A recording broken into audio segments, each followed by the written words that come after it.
ഇന്ദ്രജാലത്തിലൂടെ ഇന്ദ്രജാലം തീർത്തൊരു അഭിനേത്രി എന്നാണ് പറഞ്ഞത്. പക്ഷെ നമ്മൾ ഇന്ദ്രജാലത്തിന്റെ വിശേഷം ഒന്നും ചോദിച്ചില്ല. കാരണം മലയാളി പ്രേക്ഷകർക്ക് ശ്രീജ എന്ന് പറയുമ്പോൾ ഇന്ദ്രജാലം അല്ലെങ്കിൽ കുഞ്ഞിക്കിളിയേ അതൊക്കെയാണ് മനസ്സിൽ ഓർമ്മ വരുന്നത്. അപ്പൊ ആ ഒരു സിനിമയുടെ വിശേഷം ചേച്ചിയുടെ മനസ്സിൽ ഇന്നും ആ സിനിമയെക്കുറിച്ച് ഓർത്തിരിക്കാൻ ഇഷ്ടമുള്ള ഒരു കാര്യം എന്താണ്? ഫസ്റ്റ് ഡയറക്ടർ വന്ന് തമ്പി കണ്ണന്താനം സാറാണ്. അതെ, അദ്ദേഹം ആണ് കാസ്റ്റ് ചെയ്ത് ഈ ക്യാരക്ടർ ഉണ്ടെന്ന് പറഞ്ഞാൽ. അതിലും ജോസ് അങ്കിളിനെ ജോസ് അങ്കിൾ എൻ്റെ അപ്പൂപ്പനായിട്ടാണ്.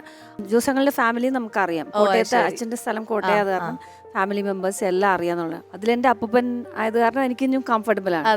ദെൻ ഇപ്പോൾ ലാൽ സാറിനെയൊക്കെ എങ്ങനെയാന്ന് വെച്ചാൽ നമുക്ക് കാണുമ്പോഴത്തേക്കും ഇങ്ങനെ സംസാരിക്കാൻ തന്നെ പേടിയാണെന്ന് വെച്ചാൽ അദ്ദേഹം വളരെ കംഫർട്ടബിളും വളരെ അറിയാം വെരി സിമ്പിൾ പേഴ്സൺ ആണ്.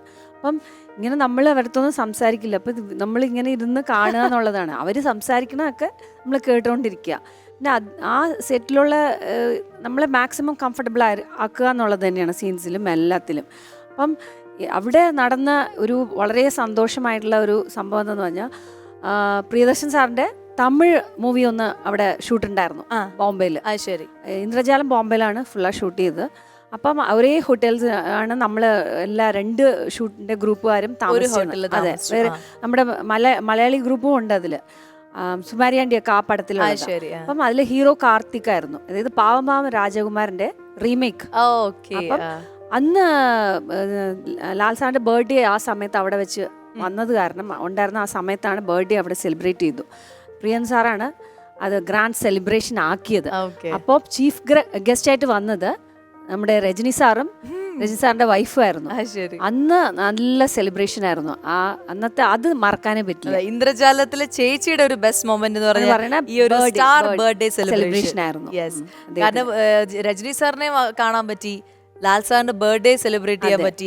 എന്തായാലും ലാൽ സാറിന്റെ കൂടെ അഭിനയിച്ച എക്സ്പീരിയൻസ് പോലെ തന്നെ മെമ്മറബിൾ ആയിരിക്കും നമ്മുടെ മറ്റൊരു ലെജൻഡ് ആക്ടറാണ് കമലഹാസൻ സാർ. അദ്ദേഹത്തിന്റെ മലയാള സിനിമയിൽ അദ്ദേഹം വളരെ ചുരുക്കം മലയാള സിനിമകൾ ചെയ്തിട്ടുള്ളൂ. അതിലൊരു സിനിമയിൽ അദ്ദേഹത്തിന്റെ സിസ്റ്റർ ആയിട്ടാണ് ശ്രീജ ചേച്ചി എത്തിയിരിക്കുന്നത്, ചാണക്യൻ. അപ്പൊ ആ സിനിമയിലേക്ക് എത്തിയത് ആഫ്റ്റർ ഇന്ദ്രജാലം ഒക്കെ തന്നെയായിരുന്നോ? അല്ല, ഇന്ദ്രജാലത്തിന് മുൻപായിരുന്നു. അപ്പൊ അതിലേക്ക് എങ്ങനെയാണ്? അതിൽ അതെ അഭിനയിക്കാൻ വിളിച്ചു. അമ്മയടുത്താണല്ലോ എല്ലാവരും വരുന്നത് പറയണത്. ഓക്കെ ആണോ അല്ലേ എന്നുള്ളതാണ് ഞാൻ പറയേണ്ടത്. സോ അതിൽ അഭിനയിക്കാൻ പോയപ്പോൾ അതാ കമൽ സാറിന്റെ സിസ്റ്ററായിട്ട് വൺ ഓഫ് ദി സിസ്റ്റേഴ്സ്, ഒരു 3 പേരുണ്ട് ഫാമിലി. ആ ഫാമിലിയെ ബേസ് ചെയ്തിട്ടുള്ള സ്റ്റോറിയാണ് ചാണക്യൻ. രാജീവ് സാറാണ് ഡയറക്ഷന്. അപ്പം അവിടെ പോകുമ്പോഴും ഇവരെയൊക്കെ കണ്ട് പഠിക്കുകയാണ്. അദ്ദേഹം വന്നിട്ട് നമ്മുടെ കൂടെ ഇരിക്കുള്ളൂ. ഫാമിലി എന്ന് പറയുമ്പോൾ ആ ഫാമിലി ആയിട്ടാണ് ആഹാരം കഴിക്കുന്നതായിരുന്നാലും. അദ്ദേഹത്തിന് സ്റ്റാർ ഹോട്ടലിൽ നിന്ന് ഫുഡ് വരെയാണ് ലൂസിയല്ലെന്ന്. എനിക്ക് വേണ്ട, എനിക്ക് ഇവിടുത്തെ കപ്പയും മീനും തന്നെ വേണം. നമ്മുടെ കൂടെ ഇരുന്ന് ആ ഫുഡൊന്നും എനിക്ക് വേണം, നമ്മുടെ കൂടെ ഇരുന്ന് കഴിക്കും. അതുപോലെ നമ്മളുടെ ഡ്രസ്സിങ് കറക്റ്റ് ആണോ, ആ ക്യാരക്ടറിന്റെ ഇത് പുള്ളി തന്നെയായിരുന്നു. മേക്കപ്പും എല്ലാം അവരുടെ അതിന്റെ ഇതും ഒന്നിനും നമ്മുടെ അടുത്ത് പറഞ്ഞു തരും. നിങ്ങളുടെ ക്യാരക്ടറിന്റെ മേക്കപ്പും കാര്യങ്ങളും കൂടി അദ്ദേഹം കെയർ ചെയ്യും. എന്നിട്ട് ആ സീൻ എടുക്കുമ്പോഴായിരുന്നാലും ആ ഒരു അറ്റ്മോസ്ഫിയർ നമ്മുടെ ആ ഫാമിലിക്ക് അകത്തിരിക്കുമ്പോഴേ ഒരുപാട് പുള്ളിയുടെ ആ സമയത്ത് അപ്പു മറ്റേ കുള്ളനായിട്ട് റോൾ ചെയ്തത് അദ്ദേഹത്തിന്റെ പടം ഷൂട്ട് കഴിഞ്ഞ സമയമായിരുന്നു. അപ്പൊ അതിലുണ്ടായ സംഭവങ്ങൾ, അദ്ദേഹത്തിന് ഒരു പ്ലാസ്റ്റിക് സർജറി നടന്നത്, അത് ആ കാലം എങ്ങനെ വെച്ചാണ് അവർ അഭിനയിച്ചത്, നമുക്കതെല്ലാം പറഞ്ഞു തരും, പറയും. അവരുടെ കൂടെയൊക്കെ നിന്ന് സ്ക്രീൻ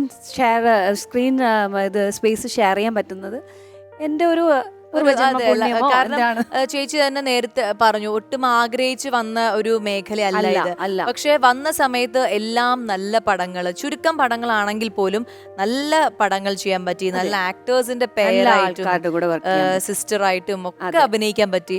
സോ മൊത്തത്തിലൊരു ലക്കി ഗേൾ എന്ന് തന്നെ നമ്മൾ വിശേഷിപ്പിക്കുന്ന ഒരു സക്സസ്ഫുൾ വിമൻ ആയിട്ട് ഇങ്ങനെ ഇരിക്കുകയാണ്.